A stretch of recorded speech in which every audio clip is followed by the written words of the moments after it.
I'm sure the team is confident with the goalies that they have now, even if Ole doesn't come back. But that fan brings out a good point. And our next guest in this third period is Murray Duval, the defenseman, also a forward. You just came back from Rangers camp, and we hope success will follow you soon with that organization. But now you're back with the Americans, and you're back in the Tri-Cities where everything seems to be a fishbowl, and especially with those American players. You guys have a lot of responsibility as far as being role models to you know, the teenage crowd, the younger crowd. How much pressure does that add onto you, aside from the pressure of trying to win games? Well, the pressure does add on. I mean, you're always in the public eye, and people are always watching you, what you're doing, and you're just trying to be proper and do things as they come, I guess. And do people approach you when they find out that you are a hockey player a little differently than they would if you were just every other? Yeah, you tend to find a little bit of special treatment at times. Like people coming up to you all the time and asking for your autograph and whatnot. It's kind of neat at age, like guys on our team, 16 to 20, 21. That's hard to handle when you're that young, isn't it? To have that kind of pressure that... Yeah, it can be. It can be hard to handle at times. I mean, I don't know.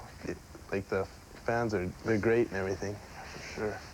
But I don't know. Some guys, it might just be like hard for them to handle at times. I don't know. I don't have much problem with it, actually. I'm sure you don't.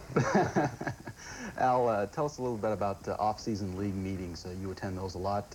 Anything that we should be aware of? Any rule changes? Well, I think this year was kind of a quiet year in terms of rule changes. There was a lot of housekeeping type items done in our league.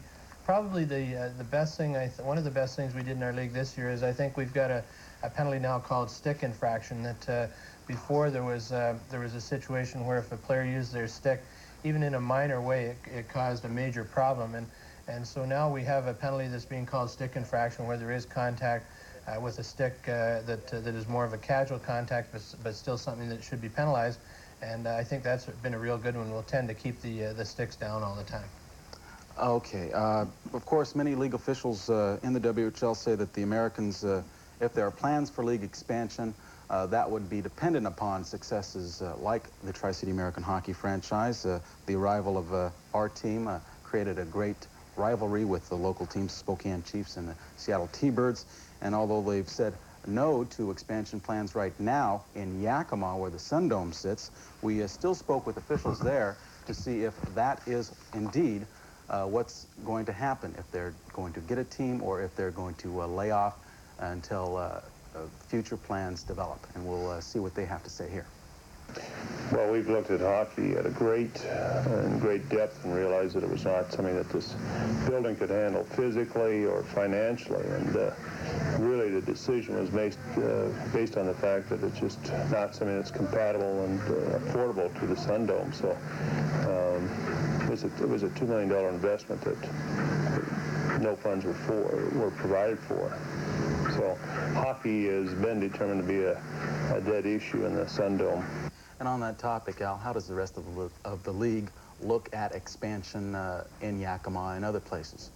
Well, certainly from our point of view, I know that we would love to see a team in Yakima as long as it was financially viable and that they could put it together properly. I think it would create a great rivalry. As for expansion in our league, certainly that's something that our league president, Ed Chanel, controls, but I would say that if there's going to be expansion, it'll probably take place somewhere in the northwest area of the United States. I think that's a spot that people seem to really enjoy the game. It's really building and really catching on. So I think we'll see some things happen down the road here in the next year or two in the Pacific Northwest. Getting the team in the Tri-Cities, was that a pre-planned move to maybe fish out the possibilities of, you know, how well does the Tri-Cities do? If they do well, yeah, we'll go into Yakima, we'll go somewhere else. Well, I think it wasn't purposely planned that way. I think any operator has to take the chance on coming in and make the investment, and Ron Dixon, I think, had the foresight to do that, and he gambled an awful lot to put a Coliseum in here with the hockey team, and certainly has proven that the hockey entity is very viable, and that'll give more confidence to other operators to look at other situations in the Northwest, Yakima being one of them, maybe Eugene, Oregon. I know Boise, Idaho's looked. There's been Bellingham has looked. There's been a number of areas like that. So it'll give them confidence that the product is something that they can sell.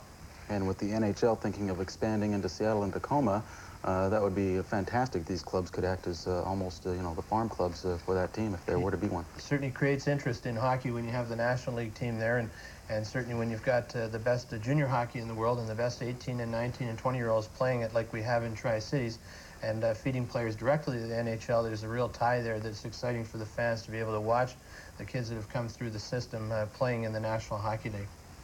Jerry, how does the rest of the league shape up in your eyes? Well, I think this year will be another tight race, especially in our division. Seattle looks good this year. Kamloops is always good. They've never not made the playoffs. You know, hopefully Victoria and Portland have an off year. But I think all teams will be competitive, and I think it's going to go right down to the wire again. And of course, you have Brandon, the team that you played in your Desert Hockey Classic. They have a great goaltender in Trevor Kidd. They look like a tough team as well. Yeah, they're going to be good. That's got to be, you know, the two toughest positions to fill on any team are goaltending and a natural goal scorer. So hopefully, in the next couple of weeks, we can fill our own net and get a goal scorer. But Brandon, in that category, is in good shape. And Murray, being the player on the ice, what team do you think folks should look out for aside from yours? Aside from ours, I'd probably have to say Kamloops. They made some good trades, I guess, over the summer and whatnot. I'd say Kamloops would probably be a good team to reckon with. Okay. You're also ranked third in a poll out of the Canadian Hockey League News. That add pressure on you guys at all, or do you expect yourselves to be in the top three? I think we expect ourselves to be in the top three. I mean, we got a lot of guys returning and whatnot. I think we should look out for a good season, have a great year. Okay. And when we come back, we'll wrap things up and have an overview of how the American schedule looks like. We'll be back right after this.